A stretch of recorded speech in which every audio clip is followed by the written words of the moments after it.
Hello friends, hello students, नमस्कार और आप सभी को गुड आफ्टरनून। आज हम अपने इस वीडियो में बात करने वाले हैं एक बिल जो कि अभी लोकसभा में पेश किया गया, जिसका नाम है राइट टू डिस्कनेक्ट। मतलब कि एक ऐसा अधिकार मानव के लिए जो कि उसको ये अधिकार देता है कि वो समय सीमा के बाद में अपने किसी बॉस, किसी मैनेजर के साथ में डिस्कनेक्ट अपनी मर्जी से हो सकता है। अब से पहले क्या होता रहा है, मान लीजिए कोई व्यक्ति 9 से 4 बजे तक अपनी जॉब कर रहा है और वो 4 बजे के बाद में अपने घर जब जाता है, तो जो भी प्रिंसिपल है या जो भी मैनेजर है या जो भी उस व्यक्ति का बॉस है, जो उससे ऊपर है, जिसके अंडर में वो अपनी नौकरी कर रहा है, वो व्यक्ति अपने एम्प्लॉय को कभी भी कॉल कर देते हैं, कभी भी मैसेज कर देते हैं, कभी भी व्हाट्सएप कर देते हैं और कोई भी उनको काम दे देते हैं। इससे क्या होता रहा है अब तक कि वो व्यक्ति अपनी उस दिनचर्या से आज़ाद नहीं हो पाता, जो कि एक सिर्फ उसको बर्डन देती है, उसकी नींद पूरी ना होने का कारण बन जाती है, फैमिली में बहुत सारे डिस्प्यूट का कारण भी बन सकती है। अब तक यही होता रहा है, लेकिन अब एक बिल सामने आया जिसको हम पीएमबी बोलते हैं, प्राइवेट मेंबर बिल। ठीक है, ये किसी मंत्री ने नहीं करा है, किसी लोकसभा या किसी के मंत्री ने नहीं करा है। ठीक है, ये जो बिल है, ये बिल आपके एक सांसद ने प्रस्तुत किया है लोकसभा में और उन सांसद का नाम है सांसद सुप्रिया सुले। ठीक है, सांसद सुप्रिया सुले ने इस बिल को लोकसभा में प्रस्तुत किया और उन्होंने कर्मचारियों के लिए कानून बनाने की मांग करी या कानूनी अधिकार की मांग की है। उन्होंने क्या बोला है कि छुट्टी के बाद, मतलब जो वर्किंग आवर्स होते हैं, उन वर्किंग आवर्स के बाद भी जो बॉस होते हैं, जो प्रिंसिपल है या जो भी जिसके अंडर में वर्क कर रहा है, वो व्यक्ति क्या करते हैं, अपने कर्मचारी को दिन रात मैसेज फ़ोन कर करके परेशान करते हैं। परेशान करने का मतलब है कि वो उनको वर्क दे देते हैं, कोई भी काम दे देते हैं। ठीक है, तो उससे क्या होता है, सपोज मान लीजिए सैटरडे संडे की छुट्टी रही, लेकिन बॉस ने क्या करा, सैटरडे संडे में भी उसको कॉल कर दी, व्हाट्सएप पे मैसेज डाल दिया कि ये काम करके दीजिए। तो इससे क्या होता है, वो व्यक्ति, वो एम्प्लॉय अपने परिवार को समय नहीं दे पाता है और जिसकी वजह से बहुत सारे डिस्प्यूट सामने आ सकते हैं, या मान लीजिए वो बीमारी का शिकार हो सकता है ओवर काम करने की वजह से। ये सारी चीज़ों को देखते हुए सांसद सुप्रिया सुले जी ने एक प्रस्ताव रखा बिल के रूप में। ठीक है, तो इस प्रस्ताव में क्या है कि कर्मचारी जितने भी हैं हमारे, उनके हित की बात करता है ये बिल। और दूसरा कि जो छुट्टी के बाद जो वर्किंग आवर्स हैं, उन आवर्स में अगर आप काम करते हैं तो उसका उस ऑर्गेनाइजेशन को, उस संस्था को क्या करना पड़ेगा, ओवर टाइम पे करना पड़ेगा, जो कि अब तक नहीं होता है और ना ही कभी होगा शायद, क्योंकि मुझे नहीं लगता ये बिल दोनों हाउस में पास हो पाएगा। ठीक है, दूसरा अगर हम देखें तो इस बिल में और क्या क्या है कि अब कोई भी प्रिंसिपल, कोई भी मैनेजर, कोई भी बॉस अपने किसी कर्मचारी को समय के बाद में, मतलब ड्यूटी के बाद में, कोई मैसेज, कोई ईमेल, कोई कॉल्स करके उसको काम का बर्डन नहीं दे सकता है। ये इन सब चीज़ों को देखते हुए सुप्रिया सुले जी ने लोकसभा में ये प्रस्ताव रखा। ठीक है, अगर हम देखें तो इस पूरे बिल का जो उद्देश्य रहा है, जो सुप्रिया जी ने रखा है, उस पूरे बिल का उद्देश्य ये है कि जो रोज़मर्रा की जो भाग-दौड़ है, डिजिटल भाग-दौड़ जिसे हम कह सकते हैं, उनके बीच में व्यक्ति क्या कर रहा है, अपने परिवार को निजी समय नहीं दे पा रहा है, जिसकी वजह से बहुत सारी प्रॉब्लम्स वो फेस करता है। तो इन सब चीज़ों की सुरक्षा के लिए क्या कर रहा है वो, जो सुप्रिया जी हैं, उनके हित की बात कर रहा है ये बिल। ठीक है, ये बिल क्यों ज़रूरी है या ये बिल क्यों लागू होना चाहिए, तो इसके लिए क्या है कि अ, जो कर्मचारी है वो बिना किसी भय के, बिना किसी डर के या बिना किसी पनिशमेंट के अपने बॉस के किसी भी मैसेज को, किसी भी मेल को, किसी भी कॉल को, जो कि उसको ड्यूटी के बाद में आ रहे हैं, उसको अनदेखा कर सकता है। मतलब कि अब एम्प्लॉय की, जो कर्मचारी है, वो अपनी मर्जी से ही अपने बॉस की, अपने सीनियर की कॉल को उठा सकता है या उसको डिस्कनेक्ट कर सकता है। इसीलिए इसका नाम रखा गया है राइट टू डिस्कनेक्ट, मतलब कि डिस्कनेक्ट होने का अधिकार। जॉब के समय तो आप अपने बॉस से डिस्कनेक्ट नहीं हो सकते, है ना, तो इसीलिए डिस्कनेक्ट आप जॉब के बाद ही हो सकते हैं। दूसरी चीज़ क्या है एक तो ये हो गया आपका कि वो किसी भी मेल का, किसी भी आपका व्हाट्सएप, किसी भी फेसबुक, किसी भी सोशल मीडिया का या जो मैसेज बॉस कर रहा है जहाँ पर, या मान लीजिए उसकी कोई भी कॉल आ रही है, उसका जवाब वो दे या ना दे, ये एम्प्लॉय ही खुद तय करेगा। मतलब कि इसके लिए कोई दंड नहीं है कि अगर मान लीजिए उसने कोई कॉल नहीं उठाई, कोई किसी मैसेज का जवाब नहीं दिया, तो उसको नौकरी से निकाल दिया जाएगा, उसके ऊपर पेनल्टी लगा दी जाएगी, उसको कोई पनिशमेंट दिया जाएगा। ऐसा कुछ नहीं है, इस बिल के माध्यम से ये बताना चाह रहे हैं। ठीक है। दूसरी चीज कि अगर वो व्यक्ति या बॉस उससे वो काम करवाता है टाइम के बाद में, ड्यूटी के बाद में, तो उसको ओवर टाइम देने की सुविधा होनी चाहिए। मतलब कि अगर मान लीजिए मैं 5 बजे के बाद घर पहुंच रहा हूँ अपना जॉब करके, तो अगर मैं अपने बॉस की कॉल को उठाता हूँ और मुझे वो कोई काम देता है, तो उस काम को करने के लिए मुझे ओवर टाइम पे करना चाहिए अपने बॉस को। मुझे मतलब मेरा बॉस मुझे पे करेगा, ये इसमें एक बात कही गई। दूसरी जो बात कही गई है कि अगर मान लीजिए किसी इमरजेंसी में किसी की कोई कॉल उठानी है, अपने बॉस की कॉल उठानी है, कोई इमरजेंसी कंडीशन है या इमरजेंसी मैसेज का जवाब देना है, मेल का जवाब देना है, तो वो मेल का जवाब सिर्फ ऐसे ही नहीं देगा कि बॉस ने कह दिया तो उसने मान लिया। ठीक है।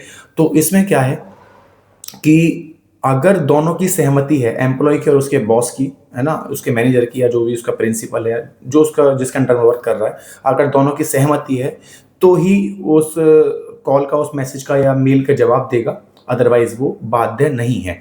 दूसरी चीज़ अगर हम बात करें, ये बिल क्यों जरूरी हो जाता है, क्योंकि आजकल जो एम्प्लॉय है, जो कर्मचारी है, उनके ऊपर बहुत ज़्यादा प्रेशर हो गया है। अगर मान लीजिए 9 बजे से 4 बजे तक की ड्यूटी है, तो 9 से 4 तो वो काम करेगा करेगा, लेकिन जो बॉस लोग हैं, उन्होंने क्या करा है, वो 4 बजे के बाद भी उन पर एक्स्ट्रा वर्क थोप देते हैं, जिससे वो अपने परिवार को समय नहीं दे पाते, अपने बच्चों को समय नहीं दे पाते हैं। ठीक है। दूसरी चीज़, बहुत ज़्यादा उनको तनाव होने लगता है, माइग्रेन की प्रॉब्लम होने लगती है तनाव ले लेके। दूसरी, उनको नींद पूरी नहीं हो पाती। जब नींद पूरी नहीं हो पाएगी तो बहुत सारी बीमारियों का शिकार हो सकता है एम्प्लॉय। और डिजिटल थकान जो होती है, इन सब की रोकथाम के लिए ही इस बिल को सुप्रिया जी सुले जी ने प्रस्तुत किया है लोकसभा में। उन्होंने बोला है कि सब चीज़ों को हटाना चाहिए। एक और चीज़ है कि जो वर्क लाइफ है किसी एम्प्लॉय की, उसको बैलेंस करने के लिए ये बिल जरूरी है। ठीक है। तो ये बिल इसलिए बहुत जरूरी हो जाता है। अगर हम बात करें कि इस बिल में और क्या मिले, मतलब और क्या क्या चीज़ें हैं, तो याद रखिएगा, सुप्रिया जी ने बोला है कि अगर मान लीजिए कोई भी मतलब कर्मचारी से रिलेटेड है ये चीज़ें, कि कर्मचारियों की सुरक्षा के लिए, है ना, राइट टू डिस्कनेक्ट एक्ट बनना चाहिए, पास होना चाहिए। दूसरा, उनके लिए, कर्मचारियों के लिए एम्प्लॉय वेलफेयर अथॉरिटी की स्थापना होनी चाहिए, जिससे कि वो अपने कर्मचारियों का ध्यान रख सके, कर्मचारियों का जो मांगे हैं उनको पूरी कर सके। या मान लीजिए जो बाकी चीज़ें हैं उनकी उनके हित में, कर्मचारियों के हित में, उसकी देख रेख कर सके। तो उसके लिए एम्प्लॉय वेलफेयर अथॉरिटी की स्थापना करी जानी चाहिए। ये सुप्रिया जो सांसद जी हैं सोले जी, उन्होंने अपने प्रस्ताव में ये बात कही है। दूसरी, समस्याओं से निपटने के लिए काउंसलिंग सिस्टम होना चाहिए या काउंसलिंग सर्विस भी होनी चाहिए। ठीक है। जैसे मान लीजिए कोई बहुत ज़्यादा माइंड पे प्रेशर ले रहा है, उसको नींद नहीं आ रही, या वर्किंग की वजह से क्या कर रहा है, वो ओवर टाइम की वजह से क्या कर रहा है, वो बहुत ज़्यादा डिप्रेशन में जा रहा है, घर पे कोई डिस्प्यूट्स चल रहे हैं उसके, तो उन चीज़ों को से निपटारे करने के लिए, उसके एक प्रॉब्लम को सॉल्व करने के लिए काउंसलिंग सर्विस स्टार्ट कर देनी चाहिए। एक दूसरी चीज़ और क्या बोली है उन्होंने, एक आपका डिजिटल डिटॉक्स सर्विस उन्होंने बोला है कि डिजिटल डिटॉक्स सेंटर बनने चाहिए। ठीक है। एम्प्लॉयज़ के लिए। तो ये इस प्रस्ताव में जो बिल है उसमें मांग करी गई है, जो हमारे सांसद हैं सुप्रिया सुले जी ने, उनके द्वारा। ठीक है। और अब मैं आपको अगर इस बिल के बारे में बताऊं, तो ये एक बिल, ऐसा बिल है जो कि एक प्राइवेट मेंबर बिल है। मतलब कि प्राइवेट मेंबर बिल को हम शॉर्ट फॉर्म में पीएमबी बोलते हैं। PMB, private member bill. और ये जो बिल होते हैं प्राइवेट मेंबर बिल, ये किसी मंत्री के द्वारा नहीं प्रस्तुत किए जाते हैं पार्लियामेंट, किसी भी हाउस में। ये जो बिल होते हैं ये आपके प्राइवेट लोगों द्वारा, मतलब कि जो आपके सांसद वगैरह हैं, इनके द्वारा ये प्रस्तुत किए जाते हैं, इसीलिए इनको हम बोलते हैं प्राइवेट मेंबर बिल। ठीक है।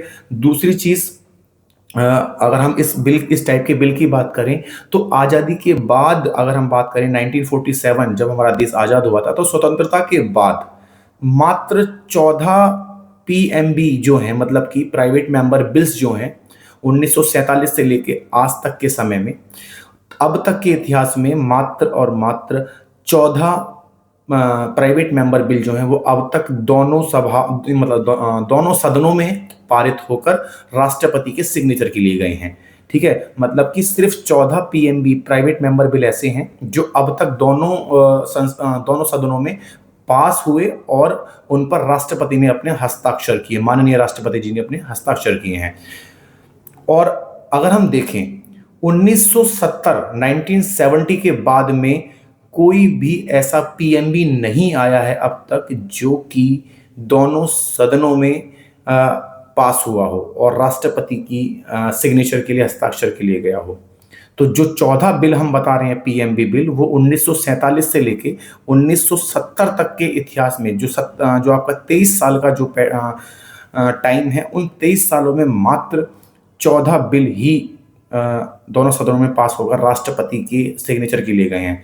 लेकिन अगर हम आज़ादी के बाद का पूरा इतिहास देखें तो 1947 से अभी तक मात्र 14 बिल ही दोनों सदनों में पास हो पाए हैं और 1970 के बाद एक भी प्राइवेट मेंबर बिल अभी तक दोनों सदनों में पास नहीं हुआ है। ठीक है, दोनों सदनों में पारित नहीं हुआ है। ठीक है, तो याद रखिएगा राष्ट्रपति के हस्ताक्षर के लिए कोई बिल तभी जाता है जब दोनों सदनों में पारित हो जाता है। ठीक है, तो ये हमारा एक करंट अफेयर से बहुत अच्छा टॉपिक बन सकता है। ठीक है, आप लोग एक्चुअल में ये जो टॉपिक है हमारा एक करंट अफेयर का ये आपका पॉलिटी का टॉपिक है। ठीक है, राजनीतिक विज्ञान का टॉपिक है, राजनीतिक शास्त्र का टॉपिक है, राज्य व्यवस्था का टॉपिक है जो कि प्रीलिम्स और मेंस के माध्यम से बहुत ज़रूरी हो जाता है। तो आप लोग उम्मीद करता हूँ सब लोगों को बहुत अच्छा लगा होगा ये करंट अफेयर का टॉपिक सुनकर। हमने थोड़ा सा डिटेल में हमने इसको बताया। आप लोग मुझे कमेंट बॉक्स में अवश्य ये बताइएगा कि क्या भारत को काम और निजी जीवन की सीमाएं कानूनी रूप से तय कर देनी चाहिए या नहीं। आप लोगों के हिसाब से क्या होना चाहिए, क्या ये जो सुप्रिया सुले जी का जो बिल है क्या ये दोनों सदनों में पारित होना चाहिए, क्या एम्प्लॉय की चीज़ों को देखते हुए क्या ये बिल जरूरी है। आप लोग मुझे कमेंट बॉक्स में अवश्य बताइएगा। इसी के साथ मैं विदा लेता हूं और आप सबसे अनुरोध करता हूं कि चैनल को ज़्यादा से ज़्यादा शेयर करें, सब्सक्राइब करें और हमको आप इंस्टाग्राम पे भी फॉलो कर सकते हैं ऐसी ही क्लासेस के लिए। चलते हैं, थैंक यू, धन्यवाद।